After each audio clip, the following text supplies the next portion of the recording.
Government shutdown enters day 17. Senators have left for their three-day weekend after that three-day work week, and the Senate voted again on Thursday with Democrats rejecting a bill to keep the government open and workers paid for the 10th time, marking now the 5th longest shutdown in government history. Joining us now to discuss is Chairman of the Republican National Committee, Joe Gruters. Good morning to you, sir. Welcome to the National News Desk. Hey, good morning, Jan. Thanks for having me on. Of course. Is this now a game of just who blinks first, and what happens the longer this drags out? Well, listen, it's not about blinking. It's about these poor workers out there and people that rely on the federal government for services and them missing their paychecks, missing their services. We're now on day 17. The Democrats have voted 10 times to keep the government closed, and the real victims are all these people that rely on the government for these various things. And it's just unfortunate the Democrats have to vote to get the government back on, and we're hoping that happens soon. Chairman, which party do you think is going to see the most impact from this shutdown when it comes to state and local elections this year?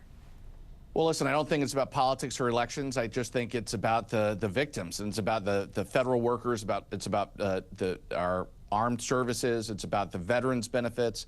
It's about seniors that rely on these services from the federal government. All these people are victims of the Democrats and their willingness to hold the government hostage for political gain. It needs to end, and I'm hopeful that the calmer heads will prevail, and they'll come back to work and vote to reopen the government soon. How much is the No Kings rally Democratic lawmakers plan to attend this weekend play into this? Because, will we magically see some movement next week on the Democratic side, do you think?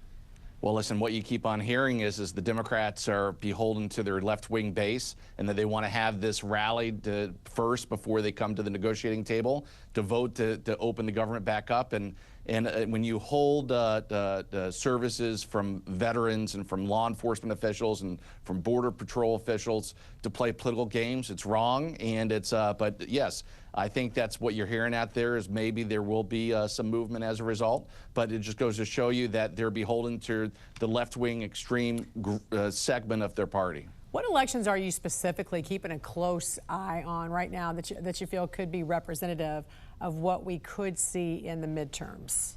Well, listen, we got a lot of elections in a couple of weeks, but I don't think that any of them will be representative of what's happening or what's going to happen in the midterms in 2026. But, I was with Jack Ciattarelli last night in New Jersey, helping him campaign. The RNC has been on the ground in a lot of these places for 6-7 months with our teams, working on election integrity efforts, working on get out the vote in conjunction with the state and local parties.